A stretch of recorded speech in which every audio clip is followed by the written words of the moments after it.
네, 안녕하십니까. 경북대학교 최상원입니다. 마지막 시간까지 이렇게 자리에 나와주셔서 정말 감사드리고요. 예, 오늘 비 오는 날 이렇게 힘들게 강의 들으시느라고 너무 고생 많으십니다. 아무래도 저는 많이 주무시지 않을까 싶었는데 다들 깨어 계셔가지고 인상적입니다. 오늘 제가 여러분들께 발표드릴 내용은요. 유체역학하고 일단 열전달 내용까지 커버하기에는 좀 무리가 있을 것 같아가지고 유체역학이란 내용과 기초적인 내용과 그리고 이 유체역학이 기본적으로 어떻게 CFD 해석과 연결되는지 이런 관계들에 대해서 전반적인 얘기들을 좀 말씀드리도록 하겠습니다. 먼저 제 이력을 말씀드리면 저는 이제 서울대학교에서 이상유동에 대해서 주로 연구를 했는데 이때 유한요소법을 사용해서 표현장애 문제 푸는 걸 많이 했었고요. 이제 미국에 건너가서 여기 아이오와라는 지역, 그리고 옥수수가 많이 나는 지역입니다. 네, 그래서 여러분들 돼지고기 좋아하시잖아요. 많은 돼지고기 여기서 많이 수입되고 있습니다. 예, 이 지역에서 제가 박사 학위를 받았고 그리고 연구를 계속했는데 이때는 이제 폐에 관련된 럼을 FEM 기법을 이용해서 해석을 많이 했습니다. 이런 백그라운드를 아시면 여러분들이 좀 오늘 강의 듣는데 도움이 되실 것 같아서 좀 말씀드렸습니다. 총 5파트에 대해서 말씀드릴 건데요. 유체역학 기본적인 지식에 대해서 좀 다 아시겠지만 너무 오래 지나서 좀 가물가물 하시기도 하고 그래서 그런 내용도 좀 리뷰를 할 거고요. 왜 전산 유체역학이라는 게 필요하나 이런 얘기를 좀 드릴 겁니다. 그리고 이게 전산 유체역학이 폐유등에 적용하려면 어떤 과정이 필요하고 이상유동에 적용하려면 어떻게 할 수 있냐 그리고 여기에 얻어진 결과들이 어떤 게 있을 수 있냐 이런 것들에 대해서 말씀드리도록 하겠습니다. 예, 유체라고 하면 우리 플루이드라고 하지 않습니까? 플루이드는 이제 보통 리퀴드도 있고요, 워터 아니면 가스 이런 것들을 포함합니다. 유체는 유체의 큰 세 가지 성질이라고 하면 다 아시겠지만 밀도와 점성과 표면 장력입니다. 밀도는 정적인 상태에서 이렇게 중력에 의해서 부력이나 이렇게 중력에 의해서 이렇게 위치를 결정하게 되는 중요한 팩터 중에 하나입니다. 그래서 유체 해석에서 밀도는 굉장히 중요합니다. 그리고 점성이라는 것은 속도가 없는 영역에서는 점성력이라는 것은 존재하지 않습니다. 유동이 움직일 때에 바닥면이 유동이 못 가게 잡아당기는 거죠. 너 가지 마 그러면서 이렇게 잡아당기게 되면 구배가 생깁니다. 이렇게 구배가 생기게 되면 이거 구배를 계산해서 개수를 곱하면 전단 응력이라는 게 나옵니다. 전단 응력에다가 면적을 곱하게 되면 마찰력이 되겠죠. 그래서 점성은 유체의 저항을 계산하는데 굉장히 중요한 변수입니다. 그리고 마지막으로 표면 장력이라는 게 있는데요. 표면 장력이라는 것은 여기 모세관 현상을 설명할 수 있는 개수입니다. 보시다시피 이런 계면에서 이렇게 모세관 표면이 다른 지역보다 약간 올라와 있지 않습니까? 그리고 이런 쉐입이 형성이 되는데 이게 두 유체 간의 표면 장력에 의한 관계입니다. 이 세 가지 변수가 유체의 성질을 나타내는 중요한 변수라고 볼 수 있겠습니다. 그렇다면 지금까지는 유체에 대해서 얘기했다면 그럼 유동 현상을 지배하는 거는 다음과 같은 복잡한 식에 의해서 결정됩니다. 이거를 우리가 비압축성 나비에스톡시케이션이라고 하는데 많이들 학부 때 유체역학을 들으셨다면 아마 이런 거를 보신 적이 있을 것 같습니다.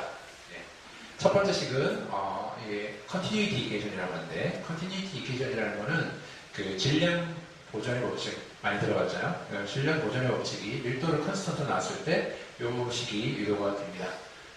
그리고 이게 이제 F는 NA라는 뉴턴 제2법칙을 적용하면 다음과 같은 운동량 방정식이 얻어지게 되는데 여기에 각각의 텀이 보기에는 복잡해 보이지만 속도, U가 여기서 속도를 의미하고요. P가 압력을 의미하는데 이 속도와 압력을 결정하는 식이 되는 겁니다. 그래서 이 속도와 압력을 결정되는 식은 다음 두 가지 식에 의해서 결정된다. 여러분들 둘러싸고 있는 유체도 마찬가지로 이러한 식에 의해서 지배됩니다. 그래서 지배 방정식이라고 부릅니다. 여기 아래에 있는 텀을 각각을 나눌 수가 있습니다. 첫 번째 텀은 local acceleration, 시간이 가속되는 거지 않습니까? 그래서 local acceleration 텀이라고 하고, 또 두 번째 있는 텀을 대류항이라고 해요. convection이라고 하고요. convection. 아까 그 H에 대해서 많이 설명드리셨으니까 그거랑 관련된 텀이라고 이해하시면 될 것 같고요.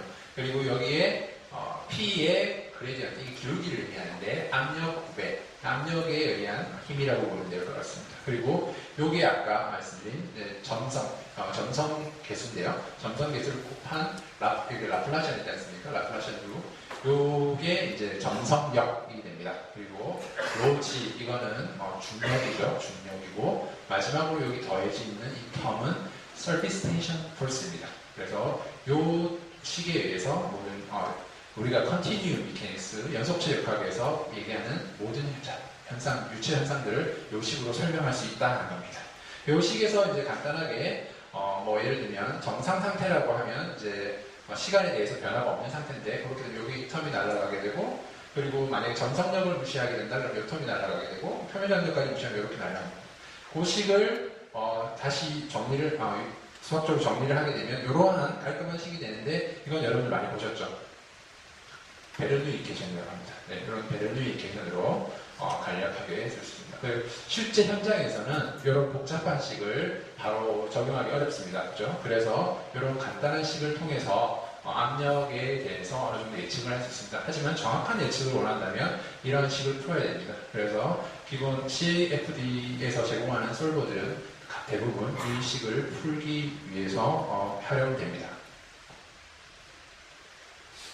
이제 또 한 가지 말씀드리고 싶은 거는 유동 현상을 결정하는 무차원수. 이것도 예전에 기억이 나실지 모르겠지만 레이놀스. 이거는 관성력 나누기 점성력으로 되고요. 프로이드 넘버는 관성력 나누기 중력. 네. 그리고 웨버 넘버라고 있는데 이거는 관성력 나누기 표면 장력. 그리고 본드 넘버라고 해서 중력 나누기 표면 장력. 그러니까 아까 이전 페이지에서 설명했던 힘들 간의 관계성을 얘기합니다. 이게 무차원이다 보니까 이 크기가 어떤 유동 현상을 결정하는데 값이라고 이해할 수 있습니다. 그러니까 이게 어디에 쓰이냐면, 예를 들면 우리가 비행기라든지 배라든지 실제 사이즈에 대해서 우리가 해석을 하려면 그만한 큰 모형이 필요하고 그 유동장을 해석할 수 있는 어떤 시스템이 필요합니다. 그걸 어떻게 하겠습니까? 비싸지 않습니까? 너무 비싸지 않습니까? 그래서 스케일을 많이 줄이죠. 스케일을 많이 줄인 다음에 뭐에 대해서 맞추냐. 예를 들면 이 두 개가 우리의 관심이다. 관성력과 중력과 전성력이 우리의 관심이다. 그러면 이 두 값을 맞추는 겁니다. 네. 스케일을 줄인 다음에 이 속도를 올린다든지 해서 이 값을 맞추게 됩니다. 그렇게 해서 그런 상태에서 유동현상은 실제 사이즈와 동일한 유동현상이 될 것이다. 이렇게 예측해서 그렇게 실험이나 이런 데서 이것을 사용합니다. 여기서 이제 가장 중요한 변수 중에 하나인 레이놀즈 수를 좀 더 설명드리도록 하겠습니다. 레이놀즈 수는 다들 혹시 기억나십니까? 레이놀즈 수? 예전에 혹시 들어봤던 기억이 있으실 수 있을 것 같습니다. 레이놀즈 수. 레이놀즈 수는 침류 유동과 난류 유동을 나누는 하나의 기준 포인트라고 생각하시면 될 것 같습니다. 예, 이렇게 레이놀드 수가 그렇다고 해서 어떤 값에서 딱 되는 게 아니라 이런 거를 파이프 플로우라고 하거든요. 파이프 플로우. 그러니까 인터널, 내부 유동이라고 하고요. 이 오른쪽에 있는 거를 외부 유동이라고 합니다. 내부 유동과 외부 유동이 있는데 각각에 대해서 레이놀드 수가 다르게 됩니다. 네. 그런 얘기는 자세하게 할 필요는 없을 것 같고 다른데 일단 여기서 제가 말씀드리고 싶은 거는 여기 침류 유동이라는 거는 굉장히 어떻게 보면 우리가 예측하기 쉬운 형태의 유동 구조입니다. 아래 그림과 같이 유동이 쭉 가다 보면 얘가 파라볼릭한 형태를 띠려고 합니다. 유동이. 그래서 우리가 유동이 어떤 형태가 될지 예측을 할 수 있습니다. 반면에 난류 유동이 되게 되면, 그러니까 레놀드 수가 어느 수 이상이 되게 되면 유동이 굉장히 복잡해지면서 어떤 일이 벌어질지 모르게 됩니다. 그렇죠. 그런 현상이 되면 난류가 되는데, 여기서 이게 왜 중요하냐면 침류 같은 경우에는 우리가 어느 정도 해석적인 해가 있는 경우가 있습니다. 그 말이 무슨 말이냐면 손으로 풀 수 있는 케이스들이 간혹 있습니다. 네. 하지만 침류에서도 손을 못 푸는 경우도 있고요. 난류동 같은 경우에는 거의 손으로 풀 수 있는 경우가 거의 없습니다. 네. 그러면은 뭐 아까 열전달 설명드리셨으면 알겠지만 뭐 여러분들 실험적인 어떠한 식 같은 거를 써가지고 누셀 넘버는 레이놀스 플란트 이런 식으로 해서 그런 것들을 유추해내거나 아니면은 CFD를 이용을 해야 됩니다. 그래서 CFD가 왜 필요한지에 대해 설명드렸고요. 보시다시피 모르겠습니다. 쭉 이어져 있고 쭉 꺾인 것밖에 없습니다. 간단하지 않습니까? 이런 거 손으로 풀 수 있을 것 같아요. 그죠? 근데 이런 것조차도 해석적으로 우리가 풀 수가 없습니다. 해석적인 해는 구해낼 수가 없습니다. 그리고 이렇게 꺾여진 것도 풀 수 없고 단순한 현상인데도 불구하고 여러분들이 손으로 풀 수 있는 거는 유체 현상이 워낙 복잡하기 때문에 손으로 풀 수 있는 게 별로 없다. 예. 다 이런 형태도 그렇게 이해하시면 될 것 같습니다. 그래서 이러한 복잡한 식을 풀어야 되는데 문제는 이 식은 아인슈타인도 못 풀어냈다. 손으로 못 푸는 식입니다. 그렇기 때문에 여러분들이 컴퓨터에 의지해서 이거를 풀 수밖에 없습니다. 그러면 이제 CFD에 대해서 좀 더 구체적으로 말씀드리면 크게 CFD를 이제 풀려고 할 때 우리가 얘를 아까 말씀드린 것처럼 이 미분방정식을 바로 풉니다. 이거 혹시 기억나시나요?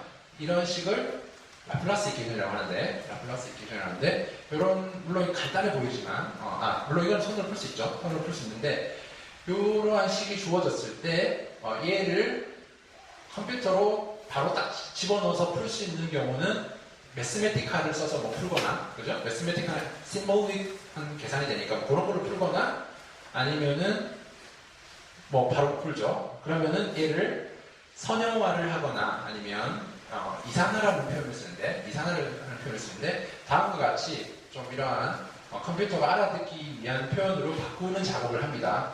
이렇게 각각의 이렇게 노드에서 값이 주어지면 얘를 이런 식으로 이렇게 바꾸는 거를 우리가 뭐라고 부르냐면 유한 차분법이라고 부릅니다. 그래서 Finite Difference Method라고 부르고요. 그 다음에 지금 Finite Volume Method 대부분의 CFD 코드들이 아마 이 Finite Volume Method를 취하는 걸로 알고 있습니다. ANSYS, Fluent도 FVM을 기반으로 하고 있고요. 아마 마이더스도 이쪽으로 기반으로 알고 있을 것 같습니다. 왜냐하면 유치학과 쪽에서는 이 기법을 많이 사용합니다. 왜냐하면요. 이 기법은 하나의 컨트롤 볼륨을 잡고요. 이 컨트롤 볼륨을 잡고 이 컨트롤 볼륨에 대해서 플럭스가 들어오고 나오고 하는 것들을 따집니다. 그러다 보니까 이 기법을 썼을 때 매스 컨저베이션이 굉장히 잘 만족됩니다. 그런 특성 때문에 많이들 유체역학 쪽에서는 많이 사용하는 기법입니다. 네, 요거에 대해서 이산화를 하게 되면 이런 식으로 할 수 있고요. 이제 여러분들 이제 고체 문제를 풀 때 유한요소법을 가지고 많이 풀지 않습니까? 아디나라든지 여러 가지 소프트웨어에서. 근데 그 유한요소법이라는 거는 요 식에다가 쉐입 펑션이라는 걸 곱하고 거기서 적분을 해서 푸는 방법입니다. 그렇게 해서 요 식을 이렇게 2개 미방을 1개 미방으로 떨어뜨리는 작업을 하는 거를 부분적분법이라고 하지 않습니까? 그 부분적분법을 해서 요 식을 풀게 되면 솔루션이 얻어지게 됩니다. 요 기법을 여러분들이 Finite Element Method라고 하고 이거를 물론 고체에서도 사용할 수 있지만 유체역학에서도 이런 기법을 사용할 수 있습니다.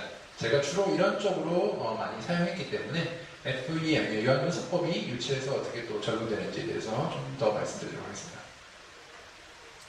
유한요소법의 장점은 말씀드리면 복잡한 형상에 적합합니다. 네, 복잡한 형상에 좀 적합한 장점이 있고 일단은 얘는 수학적으로 어프로치하기 때문에 일단 2D 코드 만들고 나면 3차원 코드 만들기가 굉장히 쉽습니다. 네.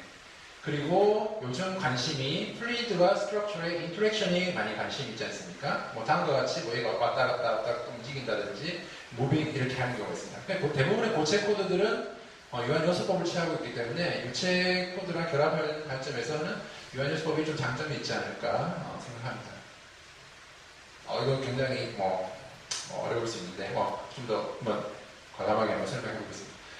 이런 엘리먼트, 유한 요소가 있다면 얘를 속도와 압력을 각각의 노드에 대해서 이렇게 정의를 하면 이게 선형 선형적으로 인터폴레이션이 가능합니다. 선형적으로. 그래서 이걸 요소를 Q1 엘리먼트라고 하고, 다음과 같이 속도와 압력은 여기 벌텍스 끝에 노드에서만 정의가 되고 가운데 노드에서는 속도만 정의됩니다. 그러니까 여기 속도에 대해서는 쿼드래틱 인터폴레이션을 하고, 그러니까 2차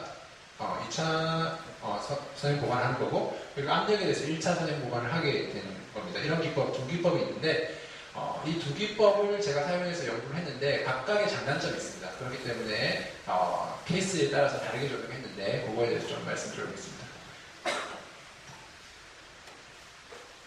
보통 여러분들이 코드를 실제로 보실 일은 없잖아요. 이제 여러분들이 소프트웨어를 다루게 되면 코드는 그 안에 숨겨져 있는 어떤 블랙박스 같은 존재인데 대부분의 이제 코드들이 다음과 같은 방식을 취하는 겁니다.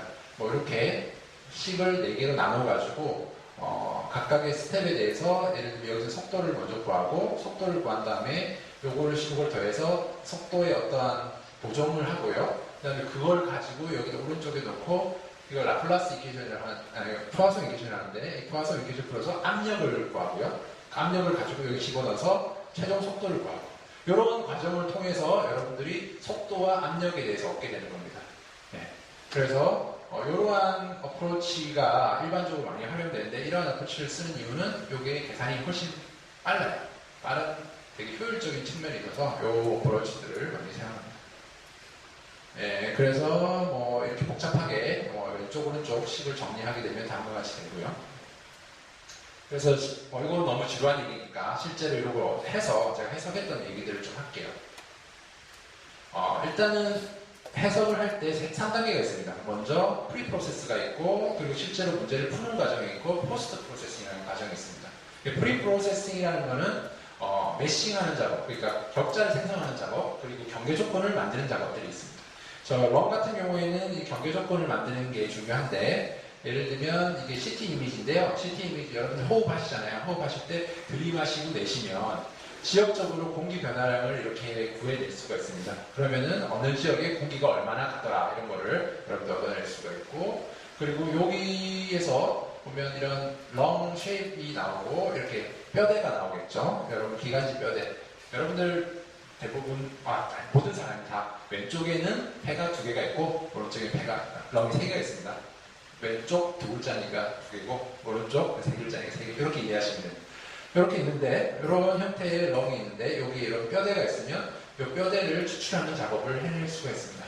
그래서 이제 메싱을 해야 되지 않습니까? 메싱을 해야 되는데 다음과 같이 CT 이미지에서 이런 걸 얻어냅니다. 근데 이런 뼈대가 있으니까 얘를 가지고 어떤 실린더리컬한 어떤 쉐입을 가지고 이런 지오메트리를 만들어낼 수 있습니다. 그 다음에 이 지오메트리를 서피스 피팅을 하게 되면 실제적인 지오메트리랑 비슷한 어떤 형상을 만들어내게 됩니다. 이렇게 되면 이게 뭐냐면 결국 서피스 메쉬예요. 서피스 껍데기에 메쉬가 있는 거예요. 예. 그리고 요거를 적당히 볼륨 메쉬를 생성한 다음에 요거를 가지고 경계 조건을 연결을 시켜서 끝에다가 플로우를 줍니다.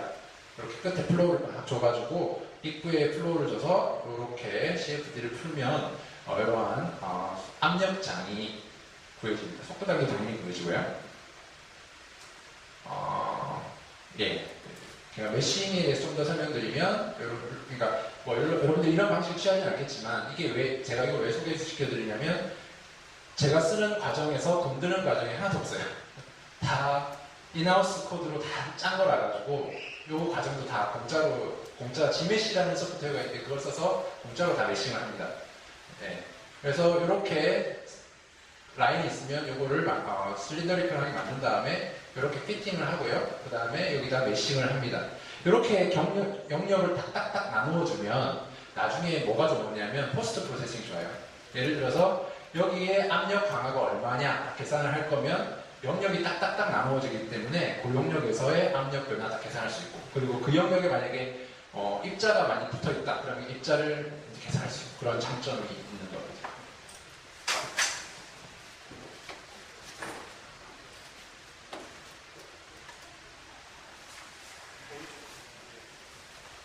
예, 이제 또 경계 조건이 필요한 게요. 이제 여러분이 바운더리 있지 않습니까? 바운더리. 실제로 여러분들이 산업계 문제를 다루게 되면 대부분 고정되어 있는 경우가 있지만 무빙하는 경우도 많이 있습니다. 이런 무빙하는 경우에 이런 무빙하는 것들을 서피스 메쉬에서 속도를 구한 다음에 그 값들을 이렇게 적용을 하고 그걸 식에다가 적용해서 이렇게 같이 푸는 것도 할 수 있습니다. 이건 프리 프로세싱에 하나에 포함되는 작업 중에 하나라고 이해하시면 될 것 같습니다. 그리고 여러분들 이제 호흡을 할 때 여러분들이 어떤 현상이 벌어지는지를 CFD를 통해서 볼 수 있습니다.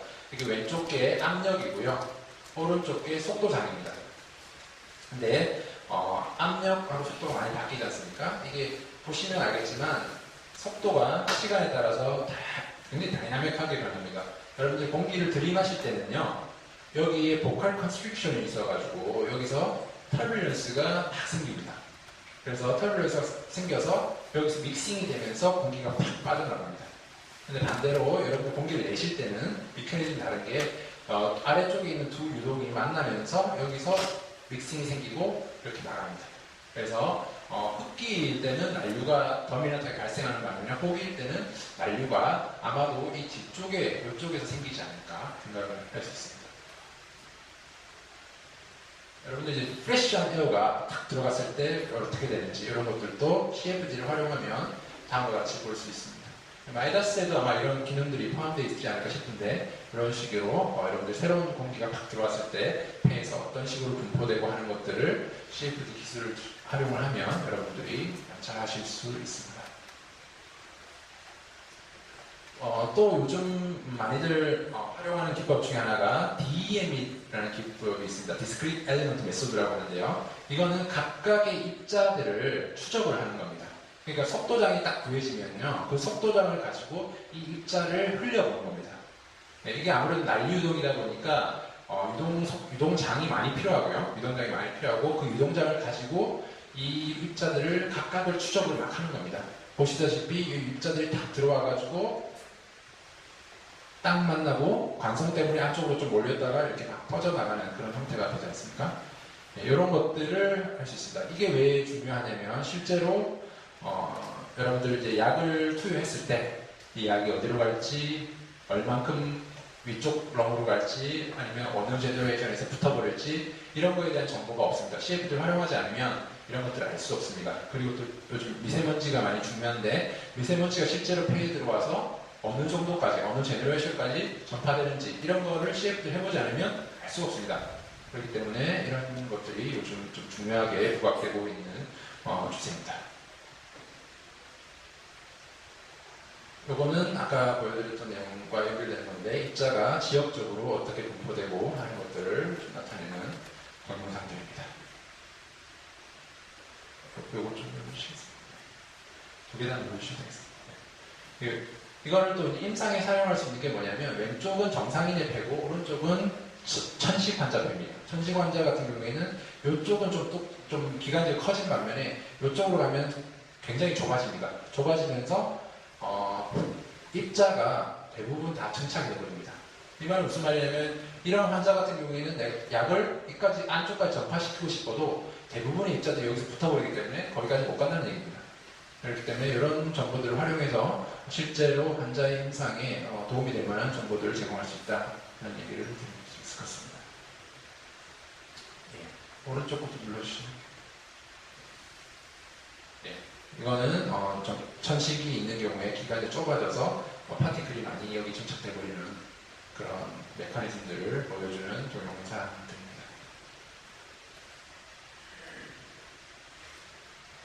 네, 이거는 메커니즘인데 아마 추측인데 기관지가 좁아지게 되면 그쪽에 속도가 많이 증가하게 됩니다. 압력도 많이 떨어지게 되고요. 이게 왜냐하면 벽등단 능력이 그쪽에서 증가하게 되고 그렇게 되면 여기서 아무래도 마찰이 많이 되겠죠. 에피텔리얼셀 쪽에 마찰이 많이 발생하게 되고 그렇게 되면 아마 그쪽의 벽 두께를 증가시키는 인플레메이션을 증가시키는 어떤 이런 메커니즘들을 CFD를 활용해서 어떻게 예측해 볼 수 있는 어떤 거를 이런 걸 소개시켜 드립니다.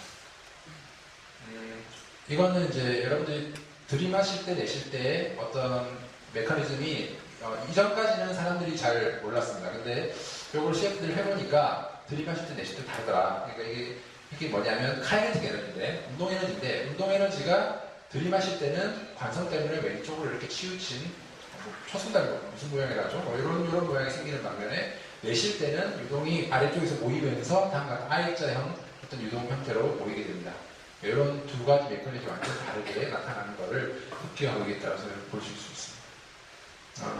이거는 두 메커니즘이 다르더라. 인스피레이션 같은 경우에는 이게 유동이 와가지고 벽을 때리면서 안쪽에 마찰력을 많이 증가시키는 그런 현상을 보이는 반면에 유동이 내쉴 때는 아래쪽에 두 유동이 오면서 만나면서 이쪽에서 마찰력이 증가하는 반면에 뒤쪽으로 가면은 이런 것들이 없는 흡기와 호기가 전혀 다른 어떤 메커니즘이 되는 것을 볼 수 있습니다.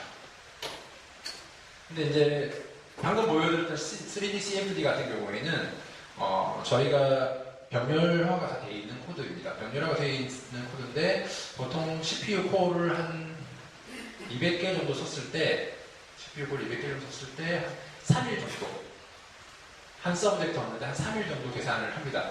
그러니까 퍼스타일이 아니라 그냥 스테디한 플로우를 줬을 때 한 3일 정도 계산해야 털뷸런스 스태틱스를 할 수 있어가지고 그 정도에서 계산합니다. 근데 실제 인상에 사용하려면 너무 오래 걸립니다. 그래서 지금 제가 관심 있는 영역 중에 하나가 1차원 기법을 활용해서 3차원을 이렇게 도와줄 수 없을까 하는 건데 이런 형태로 가상의 브랜치를 막 생성한 다음에 전체적인 폐 유동을 1차원 기법으로 하는 것들도 관심을 갖고 진행하고 있습니다. 지금까지는 제가 5시까지 끝내드리도록 하겠습니다. 앞에 교수님께서 조금 오래 하셔서 제가 빨리 끝내드리도록 하겠습니다. 이상유동 해석에 대해서 좀 말씀드리도록 하겠습니다. 이상유동을 푸는 거는 앞에 거는 단상유동이거든요. 상이 하나예요. 상이 하나인 경우고 이제 이상유동을 한다는 거는 상이 2개라는 겁니다. 상이 2개가 되면 딱 달라지는 게 하나가 있는데 다음과 같은 이송 방정식을 풀어야 된다. 그러니까 이게 뭐냐면 계면을 정의하는 어떠한 식을 하나 풀어야 됩니다. 여기서 B는 뭘 의미하냐면 거리함수입니다. 거리함수. 계면으로부터의 거리를 나타내는 함수인데 이 식을 한 번 더 풀어야 됩니다. 이상유동을 풀려면 요거는 이 식 자체가 수학적으로 하이퍼볼릭 타입이라고 하는데 쌍곡선 그러니까 이게 그렇게 풀기가 좀 어렵습니다. 이 식 자체가. 그래서 굉장히 언스테이블하기 때문에 스테빌라이징 스킴이 필요한데 지금은 테일러 갤러킨이라는 기법을 써서 이렇게 약공식화를 했습니다. 자세한 얘기는 할 필요 없을 것 같고요. 네. 그리고 이제 계면에서 이동을 시키는 건 좋은데 이동시키고 나면 얘가 계면으로부터 원래 최단거리를 이루어야 돼요. 그러니까 거리함수다 보니까. 근데 이게 깨집니다. 깨지는 거를 다시 재초기화를 해줘야 되는데 이러한 기법들을 이런 기법 중에 하나인 디렉트 어프로치 메소드를 쓰는데 이거는 계면에서의 가장 가까운 거리를 다시 계산해서 얘를 재초기화하는 과정을 거칩니다. 요거는 레벨 셋을 쓰면은 반드시 실시해야 되는 과정 중에 하나입니다. 이제 레벨 셋 함수를 이성 방정식을 푼 다음에 레벨 셋 함수가 업데이트되고 나면 이 값을 어디다가 활용하냐면 밀도와 점성 계수를 구하는 데 활용합니다. 이게 가스의 밀도와 점성 계수고 이거는 리퀴드의 밀도와 점성 계수인데 헤비사이드 펑션을 사용하면 여러분들 잘 아시는 이런 형태의 펑션 그걸 사용하면 이 값들을 계면에서의 값의 변화를 추출할 수 있습니다. 그리고 레벨 셋 함수 자체가 노멀 벡터를 다음과 같이 계산할 수 있고 그리고 서피텐션 텀 자체가 커버처를 포함하고 있기 때문에 커버처를 다음과 같이 레벨 셋 함수를 통해서 구할 수 있습니다. 그리고 이 계면에서의 만약에 이상유동 표면 장력을 무시한다면 이 힘을 무시해도 되는데 지금 표면 장력이 존재한다면 이 계면 사이에 스트레스 점프는 이 다음 서피텐션 텀이랑 밸런스를 이룬다 하는 식을 적용을 해야 됩니다. 이거를 라플라스형 이퀘이션이라고 하는데 이 식을 적용해서 풀어야 됩니다. 아까 보여드렸던 방식은 스텝을 나눠서 푸는 거였는데 그렇게 나눠서 풀게 되면 빠른 장점이 있는 반면에 압력장을 좀 정확하게 예측하기 어려운 장점이 있습니다. 다음과 같이 압력 구배가 굉장히 심한 경우에는 요것들을 커플해서 푸는 게 장점이 있습니다. 속도와 압력을 커플해서 푸는 방식인데 계산이 느린 반면에 정확한 장점이 있습니다. 이거는 굉장히 자세한 내용이라서 이걸 좀 빼겠습니다. 네. 이것도 빼고요. 결과적으로 얘기하면 기존의 표면 장력 모델을 사용했을 때 다음과 같은 계면에서의 압력의 어떤 스파이크 같은 게 막 생깁니다. 그러니까 폴스 밸런스, 실제적인 압력 구배가 안 나오고 이런 엉망인 압력이 나옵니다. 여러분들이 만약에 이제 혹시나 이런 문제를 실제로 뭐 어떤 상용 프로그램을 통해서 풀었다 했을 때 이런 거를 꼭 체크해 보셔야 됩니다. 이러한 압력이 이상하게 나오진 않는지 한번 다 체크해 보셔야 됩니다. 그래서 이렇게 이상하게 나오면 여러분들이 뭐 유저 디파인 펑션을 쓴다든지 그런 식으로 해서 이런 것들을 좀 보정을 해줘야 되는데 어쨌든 표면 장력 모델을 좀 개선을 시켜서 이렇게 압력에 문제가 없게 만들었습니다.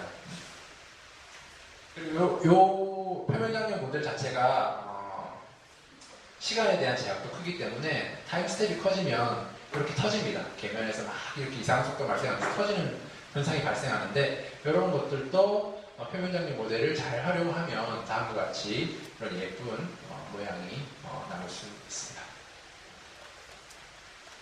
표면 장력이 없는 경우에 대해서 시뮬레이션을 해보면 아무래도 이 안쪽에 있는 압력이 표면 장력이 없기 때문에 그렇게 높아지지 않습니다. 그렇기 때문에 얘가 이 벽을 뚫고 나지 못하고 계속해서 이렇게 변형되는 형태로만 나타납니다. 이거는 기존의 논문이랑 비교해봐도 잘 맞는 거를 확인했고요. 표면 장력이 있는 경우를 보면 얘가 압력이 크다 보니까 이 계면에서 벽면을 깨고 튀어나옵니다. 이것도 기존 결과랑 잘 맞습니다. 네. 이런 식으로, 그러니까 CFD 시뮬레이션 만약에 여러분들이 이상유동 표면형이 있는 문제를 한다. 그러면 이런 벤치마크 문제들을 잘 찾아서 먼저 밸리데이션을 하시는 게 필요합니다.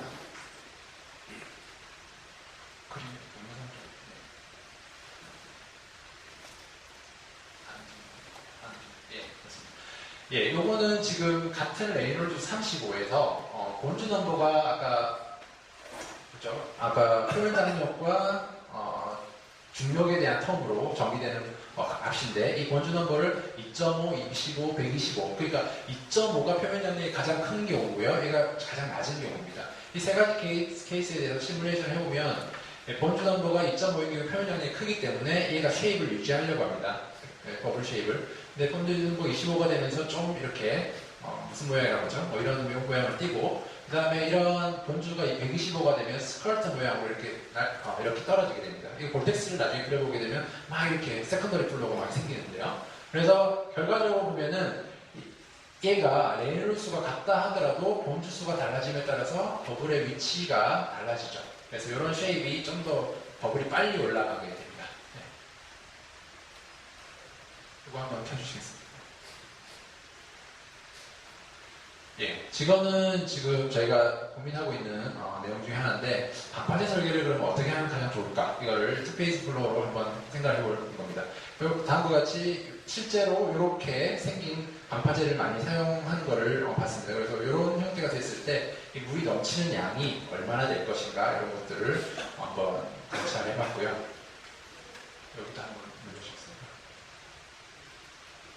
예, 이런 계단 형태도 실제로 방파제를 많이 사용하는데 이런 경우에는 얘가 어떻게 넘치는지 그러니까 여러분들이 아까 보여드렸던 CFD 코드나 이상유동 이런 것들을 활용하면 다음과 같은 어떠한 유동 메커니즘이나 이런 것들을 실제로 관찰할 수 있고 CFD 가장 큰 장점은 뭐냐면 대충은 예상할 수 있습니다. 우리가 대충은 다 상황을 보고 이게 더 넘치겠네 안 넘치겠네 알 수 있지만 정량적으로 얼마나 넘칠 것인가 정량적으로 얼마나 다를 것인가 이거를 평가하기 위해서는 CFD를 활용하는 게 반드시 필요합니다. 예, 제가 빨리 발표를 마쳤는데 혹시 질문 있으시면 받도록 하겠습니다. 네, 감사합니다.